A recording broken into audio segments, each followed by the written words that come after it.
So, hello again. Sorry for all the technical difficulties with the CTF. It never happened on our end. Yeah, jokes aside. So, today I'm coming with a talk that I've also done on besides Tirana related to how to use KMS, a service that AWS uses to manage encryption keys to do ransomware, which is not the initial, the initial idea behind it. First off, this is me. I am a cloud researcher at Permiso. I'm also the author of Nebula, a cloud penetration testing tool. I've been working on different companies throughout different years, starting from telecom to banking. And right now I'm doing research on cloud, and I've been working with different cloud researches on AWS, Azure, and DigitalOcean. So, the topic of today will be kind of a cat and mouse game between our threat actors and us, which are going to be the defenders. So, our threat actors, as you can see here, are financially motivated, as most of them. They are not nation supported, so they don't have the resources, they don't have the funds, they don't have anything. They have a relatively low budget, and I mean almost no money. They have a couple of laptops.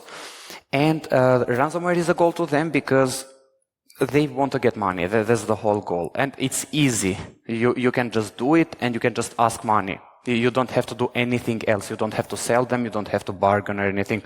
You just put the price, and that's all. We, as defenders, are again financially motivated defenders because we randomly get paid. We again are not nation state supported. We again have a relatively low budget, so don't expect us to have much security systems put in place. So we are talking about a company that is small with very important data, but not so much security systems. And also our data is in S3, so ransomware is a risk to us because if we lose them, we lose practically our revenue. So what is a ransomware and how it is usually done? So in a normal, conventional, classic ransomware, you just get the access to the data, you download them, you encrypt the original data, you keep the downloaded data, then you ask for the ransom. If they don't pay, you can share all the information online, you can sell it or anything. If they do pay, there's a high chance that you will again do that, but you will give them the data. What about the S3? On the S3, you have to get access. So there is a saying that in cloud, IAM is the new perimeter. You don't need too much perimeter security as much as you need access control, because you are using the API to do anything. So you need to have access to that, you need to download the data, then you can do everything else. You can encrypt them, you can put them back, you have all the data stored, you have all the data stored, and then you can just ask for the ransom, and then you can do everything else that you were going to do in the first place. The thing with this is that our threat actors do not have the money. They do not have a large infrastructure. They do not have the guarantee that the client will pay them. So they cannot just invest a large amounts of money to get a whole infrastructure to keep all those data. Plus, they are afraid of the monitoring. So, what do? They start to look around, and then, being the crafty hackers that they are, they look at the KMS. So, what is KMS? KMS is literally an encryption as a service that allows management of encryption keys and practically allows you to encrypt the files or encrypt any data that you want without having access to the key. So you don't just spread it around, you don't just lay it around, you don't just paste it in a notepad. You don't have all of them. You quite literally have have a service that is doing that for you. So what you actually do is you just send the request to the KMS and they will just give you the cipher. And again, the reverse. You send the cipher, it will decrypt it. Easy stuff. So just one API call. They also have something called the KMS policy. So as I said, identity is a new perimeter. So they can, you can define what is, who is allowed and who is not allowed. The way KMS works is that if you allow access to only one identity, nobody else will have access to it. And especially if you put the effect here to deny, and then you say everybody except for this identity, quite literally not even the root will have access to that, not even the root account. So there have been cases when users have been locked out of their keys just because of doing this. On the other hand, S3s allows you to put the encryption configuration because of obvious reasons. And by using both of them, an attacker can create or modify a keys policy to allow only itself access to the key, then put the policy, then just encrypt the bucket. They will have to do a re-addition of all the files, but they don't need to locally copy them. And after doing it, they quite literally have encrypted all the data. And the way KMS works is that even if you want to decrypt the data, you quite literally do not have access to the data because you don't have access to the key in the first place. So you can't literally even download the data and, I don't know, try to do something like, if you could brute force it, or in the case of NSA, probably use the backdoor on the RSA. But that's, as I said, that's how it is. Now, what does this help? How does this help? The attackers don't want to download the data, and they don't need to download the data. They can quite literally lock the data. So they can just put the policy, put the encryption configuration, just recopy the files get the file, do a loop with the file, grab the file and then re-put it back to the bucket, and they have encrypted them. And when they want to allow the client access to the data, they can just do the reverse. So from encrypt to decrypt. And again, the funny thing about this is that if even the root doesn't have access to the key, they cannot even look at the key policy. So they will not know which identity has access to this key, unless they try to do something different. So let's put our blue hats now and start to understand how we can kind of prevent this. Yeah. So what we saw is that even though the defenders or the administrators do not have access to the key, when they open the KMS dashboard, they will get an error saying you don't have access to read this key. And they will have the key ID, so they will know which ID is doing the mayhem. On the other hand, even though the root or the administrator doesn't have access to the key, they do have access to each identity. So what they can do is quite literally create a policy that allows KMS describe key, because the attacker might revoke that right. Then list all the roles, all the users, put a new access key or just delete one and put another one for the users, assume the roles, and then just try to do describe key on that key. And as you can see here, this identity has access. It's supposed to be admin user here. Sorry if it doesn't look so good. So we found out that identity has access. Now that we know which identity has access, we can protect ourselves. So we can revoke the ransomware. The blue teamers won. On the other hand, you also have the CloudTrail logs, which is a lot easier method than just looking, just doing all of this. But yeah, you can just clearly look at the logs and then see which identity has touched this key, and then you will know who has access to the key, and then again revoke the ransomware. So the threat actors don't want to go there. It's a whole hurdle. They will lose the access. They will lose everything. They will not do anything with this. What do they do though? What happens when you go stop the CloudTrail logs, and for the sake of the argument, we presume that they have access to do that. They stop the CloudTrail logs before they start everything.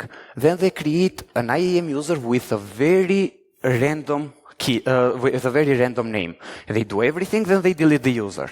Right now, the defenders will not know which user is doing this. They will not have logs, and they will not know what, which identity has access to it. And when everything is being paid, the attackers can just say, okay, this is the user, have fun, create the user and just decrypt the data. And quite literally, AWS is being very generous with what it allows on username. If I'm not wrong, it allows 64 characters of all of them. So, random was never an issue to the attackers. What is the issue again with that? One, even if the CloudTrail are stopped, the CloudTrail logs are stopped, there's still the event history. Event history is a feature that AWS CloudTrail has, that keeps every event of the last 90 days. You will have used event history if you have used CloudTrail lookup events. Lookup events quite literally grabs that. So again, having a random name does not work for the attackers. On the other hand, what KMS does is that it doesn't use the username on the policy, but it actually uses the user ID on the policy. So if you delete the user and you recreate that, again, they will not have access to the key. So again, they will have reached data destruction.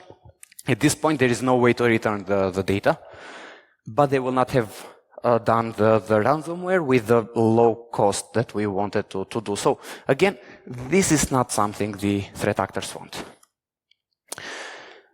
Again, AWS is very generous and allows something called a cross-account KMS key sharing.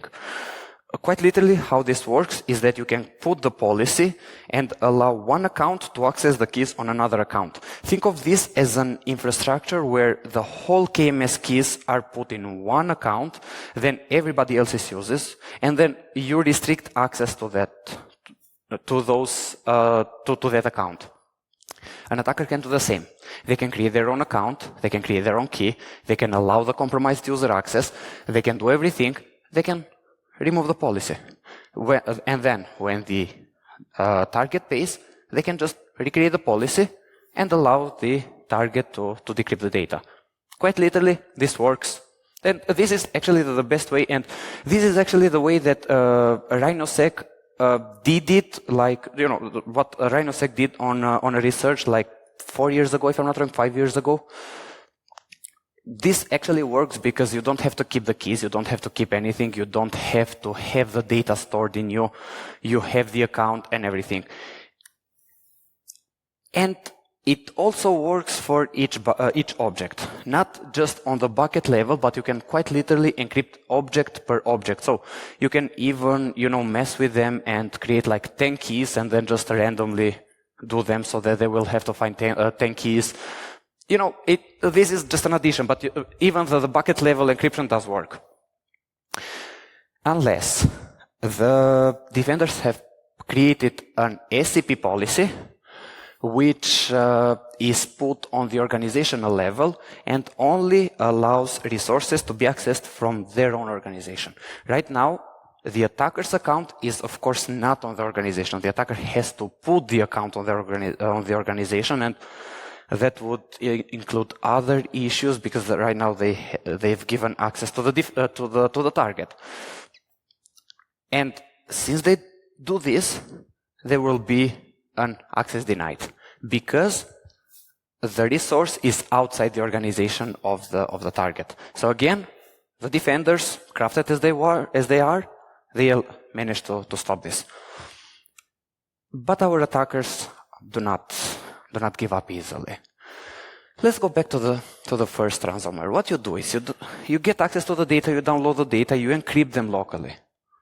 What if you can do the same thing with KMS? You get access to the data, you download just one file, you create a key on your own account, you encrypt the file with the key here locally, you put the file back again on the bucket, then you delete the file. Right now, quite literally, you are not storing all the files locally because you are deleting them all the time, and you are encrypting them with a key that is on the KMS, and you are again ransomwaring them. And the funny thing about this is that when a bucket encryption is put, bucket encryption configuration is put on a bucket, other files cannot be added unless access to the key is given. In this way, that doesn't work. The file will have the same name. And each time you upload the file with the same name, it overrides the old one. So you will quite literally just override the file with the encrypted version. Which leads us to the idea of the version. There's something called a bucket versioning in AWS. What bucket versioning is quite literally keep every version of a certain file in the bucket. So you quite literally are keeping 100 versions of the same file. Think of this like Git commits. So you have everything there, meaning the attacker will have this version, which is the encrypted version. But the defender will have this, and the rest of them. And other than that, there is no, to my knowledge, there is no restriction to how many versions can be of a file. I did a test once. I rewrote 50,000, versions of a file. All of them were kept.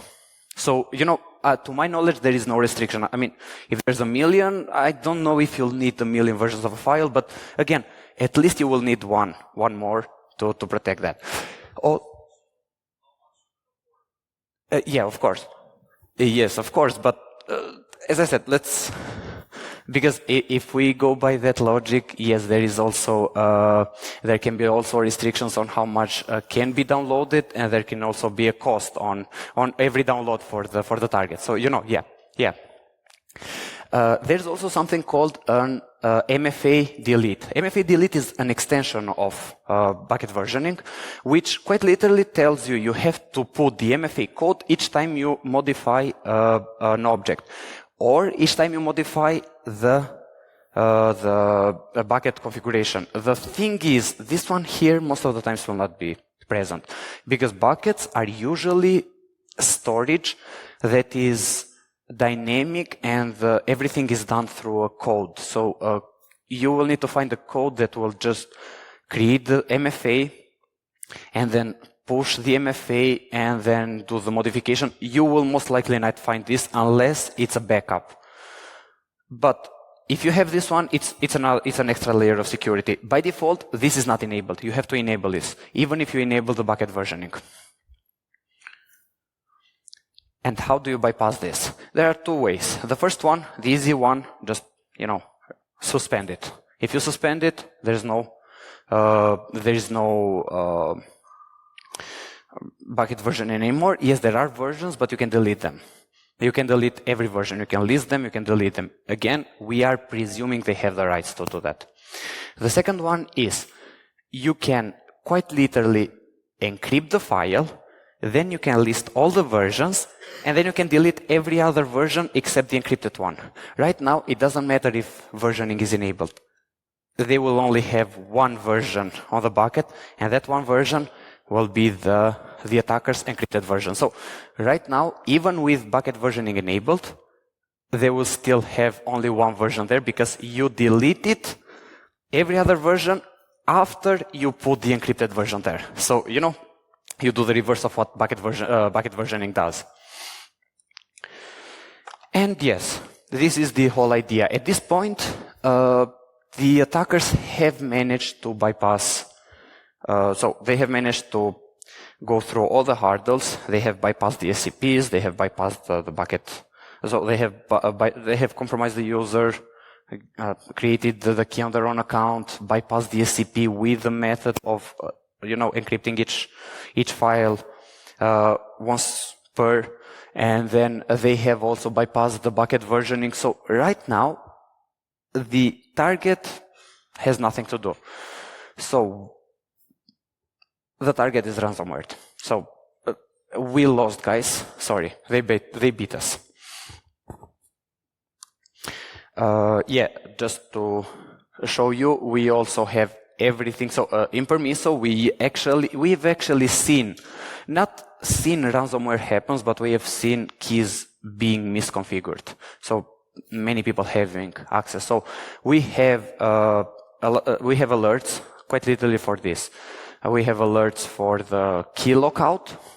We have alerts for CloudTrail, of course, logging being tampered with, or the bucket encryption being tampered with, or even the external resources being used. So, just a heads up. Yes, we do cover you on that one. And conclusion. Again, IAM is the new perimeter.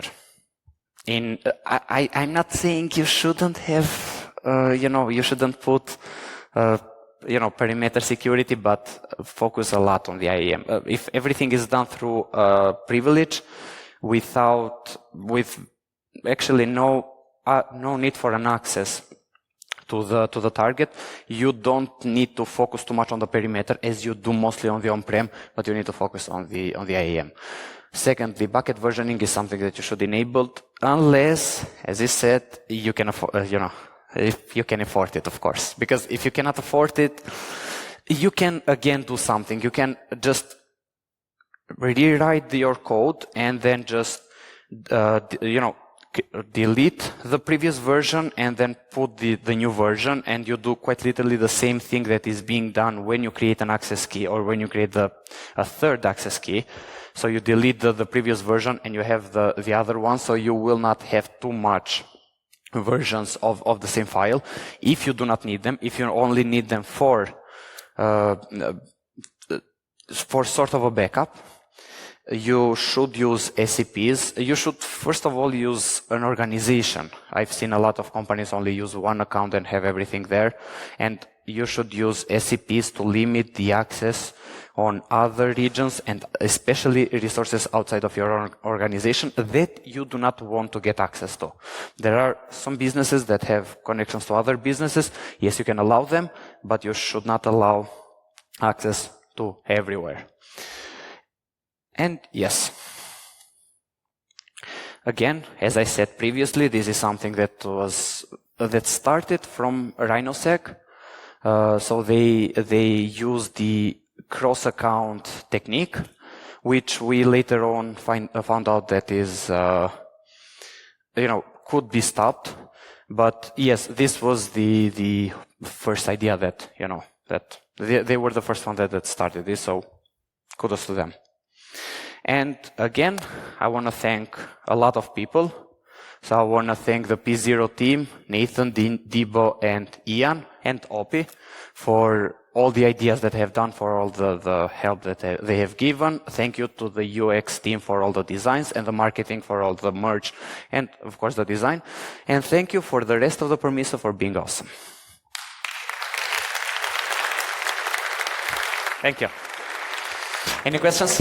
Thank you. Do we have any questions? Yeah, Erwin has one. Give me a second.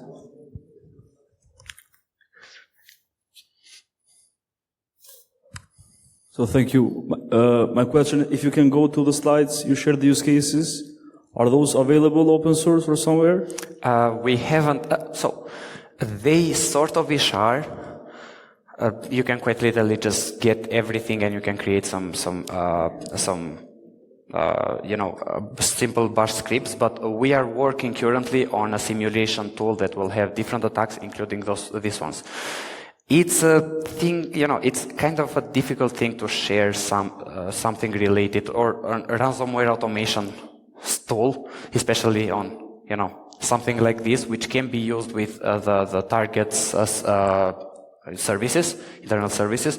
So I cannot say that we will release that unless, we see everything, or we try to limit it as much as we can. But right now, the only thing you can do is just get everything here and just try to automate this. The second thing is, will GuardDuty protect from those? No, because I don't know if they have, I haven't checked if they have updated, but to my knowledge, no, because creating the bucket encryption configuration is something normal. You cannot just stop people from doing that. Or locking the keys. I have never gotten an alert while locking the keys, and I have like 15 in my own test account. And I don't know what to do because I can't close that account, right now. But No, to my knowledge, they do not do anything of that. The only thing I think can be triggered is too much data being dumped, and too much data being downloaded, a bulk download, and there's too much data being uploaded. I think that can be triggered, but other than that, to my knowledge, no. Thank you. Any other question? Thank you, Bleon. That was great. Thanks for the great presentation.